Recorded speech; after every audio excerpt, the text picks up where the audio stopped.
When I started downloading audiobooks, um, well, the first one I downloaded, I didn't listen to all the way through, because it was C.S. Lewis Paralandria. I don't know, Paralandria or Paraland. I think it's Paralandria. Um, it was on the splash page of Hoopla, so I downloaded the audiobook and started listening to it because I thought, I like C.S. Lewis, Language and Wardrobe, though. I did back in the day. See, because I haven't done novels in a long time. I really listened to novels and stuff. And I couldn't get into it. It's just ridiculousness. And I asked on Facebook for any recommendations of audiobooks to listen to. And my friend Mac Boyle, who is on the Nevermore Edits group page, and he's the buddy that drives me over there to the critique group. He gave me a list of some titles to look up. None of them were at Hoopla.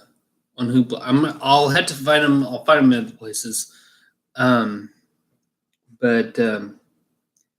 Well, one title was Connecticut Yankee and King Arthur's Court by Mark Twain. It was read by, I don't remember who you said, but that's not what I found. I found an abridged copy read by somebody else.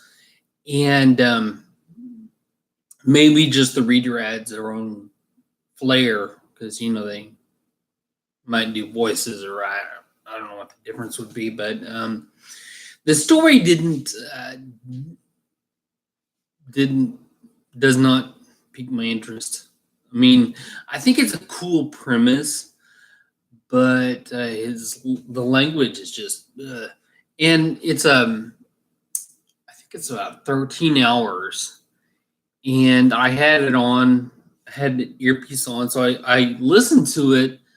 I've listened to probably, I'd say, I said 3rd Way in the title, but maybe closer to half.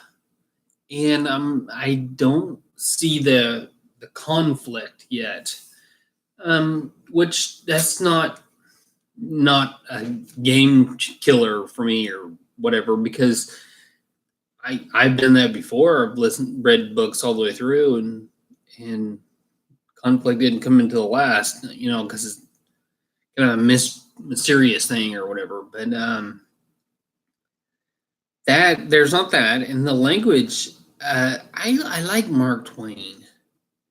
Dude is very verbose, though. And he'll be describing something, you'd be like, at the end of the paragraph, you're thinking, what was this about? He loses me.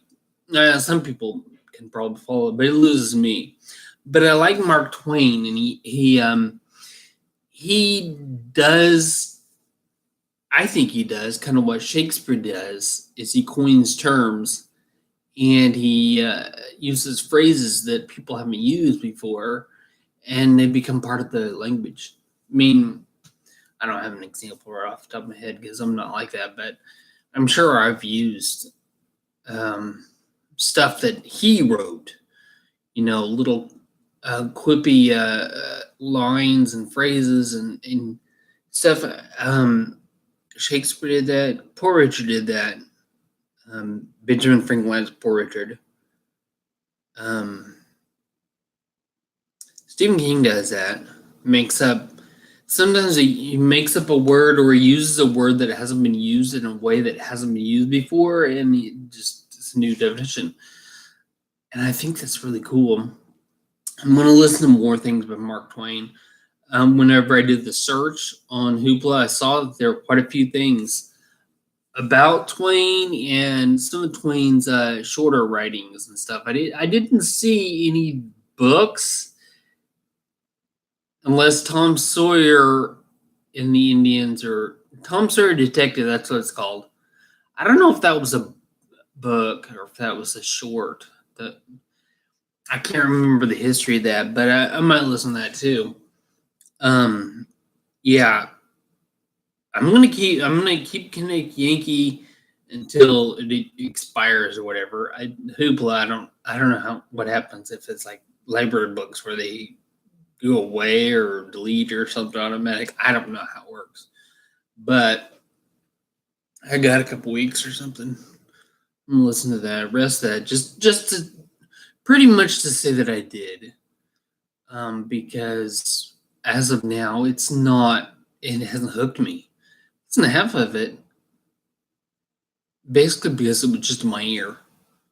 Like when I was riding the bus and when I was walking the other day, it was just in my ear.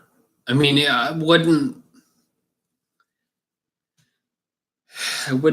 probably, it wouldn't be my choice, my first choice.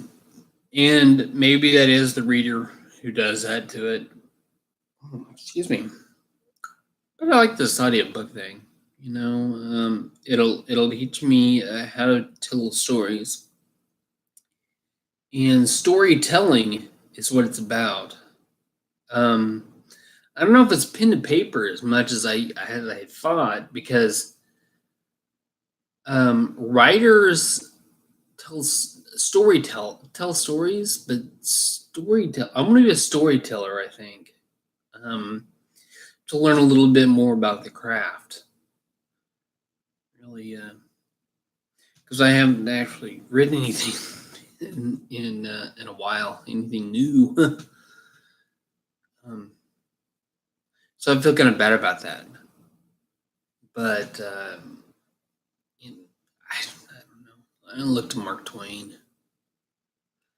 I don't know how old was Samuel Clemens when he started writing novels, or they weren't really novels first. They're just books, long books. I don't know. I don't know, because it's if it's considered a novel like Huckleberry Finn, if that's considered a novel or novella. No, it's pretty long. It's been years since I read that. I read Huckleberry Finn probably twice in high school and one in college, I think. But yeah, um, I don't know what, but that's all I say about that.